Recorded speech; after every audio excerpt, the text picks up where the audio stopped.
Tingnan nyo naman mga ka-garden at yung aking sa tansi, anong tawag dito, tinusok dun sa tansi para maging protection nito sa kanilang mga kamatis ay tumubo. Yan, nagtry ako na malunggay yung gamitin ko at yan nga po, tumubo siya. Ang galing.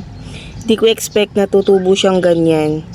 O, try nyo na rin mga ka-garden para hindi mataas ang pagkuha ng ating mga malunggay. Mababa lang siya. At ito pa nga po yung isa dahil ayun, nakadugtong siya dun sa kaninang ganito rin, pinang protection ko sa tansi niya sa tali. At meron pa siyang pa-freebies na okra. O diba? Pinang-protection mo lang itong kahoy. Pero malunggay yung ginamit ko at may pa-freebies pa siyang okra na tumubo. Thank you for watching, mga ka-garden.